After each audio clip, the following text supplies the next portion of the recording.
Hey everybody, welcome back to the Wolf Pit with another episode of What Are We Eating?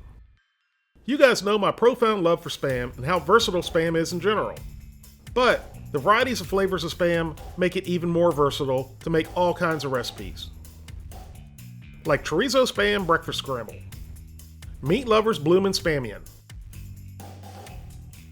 the Ultimate Egg Slut Sandwich, Classic Spam Musubi, Grilled Spam Hawaiian Pizza, Candy Spam and Macadamia Nut Cookies. And when you have a love and addiction to Spam like I do, you make your own homemade Spam. So today, I'm trying teriyaki flavored Spam and making Spam Hawaiian fried rice. I don't know why all Spam isn't made with the traditional 7 ingredients, besides the different seasonings made to make different flavors. But teriyaki Spam and quite a few other flavors of Spam have additional ingredients to include mechanically separated chicken, and, obviously, different seasonings for the different flavors of Spam. I just can't understand why they just don't stick to the classic pork shoulder and ham. There's 6 2-ounce servings in all normal sized cans of Spam. Per 2-ounce serving, the teriyaki flavored Spam has 160 calories, 12 grams of total fat, 4 grams of saturated fat, no trans fat, 40 milligrams of cholesterol, 670 milligrams of sodium, 5 carbohydrates, no fiber, 4 grams of sugars, and 7 grams of protein. On the back of the can, there's a breakfast musubi recipe that sounds absolutely fantastic that has eggs and bacon along with the normal Spam, rice, and nori. I'll definitely be trying that soon, so stay tuned. You can fry, bake, or microwave Spam, but putting Spam in the microwave is the most disrespectful thing you can do to the glorious Spam. It's a must to get a nice crispy crust on the outside of Spam, which you cannot get in a microwave. So if you're microwaving your Spam, stop it. Let's open up the can, get it out, and give it a try. As soon as I opened up the can, the first thing I noticed was it was obviously darker than regular Spam due to the teriyaki sauce. And you get a whiff of the teriyaki flavor, which smelled really good. So let's cut the teriyaki Spam up into small cubes, give it a taste, and then make some Hawaiian fried rice. You guys already know the deal with my hands, so please don't give me grief about tucking my fingers in. The only knife that is capable of cutting through my skin is the Plastisue. After all, I'm a trained professional. Well, at least I play one on YouTube, and I have Kevlar skin. Here's what it looks like up close. I gave it a try, and this Spam is absolutely delicious. It has a great flavor, but it's more of a garlic flavor than teriyaki, which is fine with me. But I was expecting it to taste more like teriyaki. Either way, it's really good, but the texture is much softer than normal Spam. And I attribute that to the additional ingredients like mechanically separated chicken, which when you get into that phase, this is more like bologna or a hot dog loaf. Hormel, if you're listening, please stop adding chicken to glorious Spam. I found myself continuously eating pieces of the teriyaki Spam. Honestly, I could have eaten it all straight out of the can. I'm asked a lot if you can make stir-fry foods in a skillet if you don't have a wok, and the answer is yes. So that's what I'm going to do today. In a large skillet over medium-high heat, add some oil, and it looks like a lot of oil, but this is all the oil that's going to be used in the whole dish. Once the oil is hot, pour in 3 scrambled eggs. After you pour the eggs in, let them sit for about 30 seconds. This will help keep them from sticking. After 30 seconds, start stir frying and chopping up the eggs.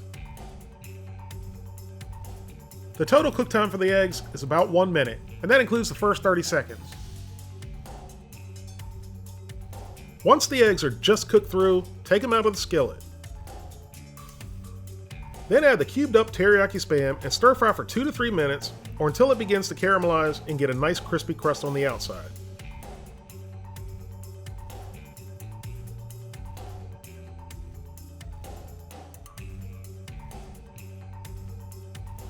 Once it's browned up nicely, add fresh, homegrown, organic store-bought minced garlic straight out of the jar, even though it already had a great garlic flavor. You can never have enough garlic, can you? Then add chopped onion and bell pepper, which I normally don't put into fried rice, but this is Hawaiian fried rice. I have no idea why that means it needs bell pepper, but I thought it did to be different. Depending on how big your vegetables are when you cut them up, and how tender you like them, the cooking time will vary. My wife cut these up for me using one of these vegetable choppers, which cut them into pretty small pieces. Smaller than I would normally cut them.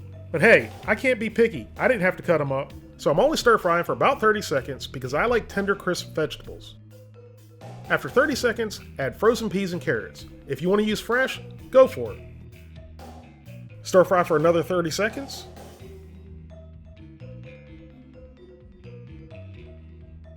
Then add the bottom white part of some chopped green onion. And then stir fry for another 30 seconds.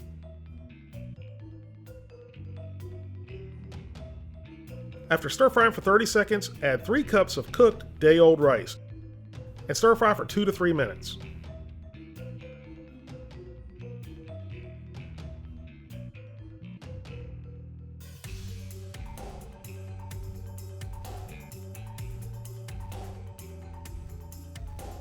After 2 to 3 minutes, add oyster sauce and teriyaki sauce and give it a quick stir fry.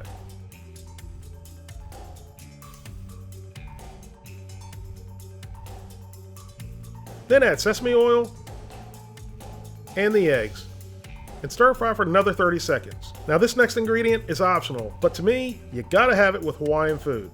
Unfortunately, I found out about the hatred towards this ingredient in the Hawaiian pizza video.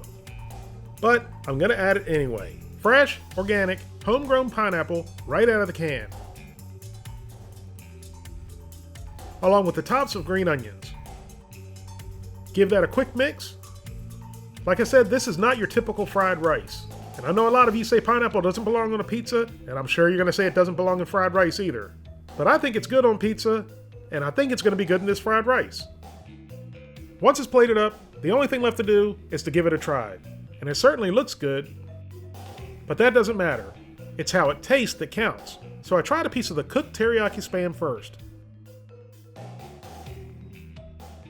Although the flavor was really good, and it got a nice crust on it, the inside texture was totally ruined when it cooked. It's pretty much mush inside.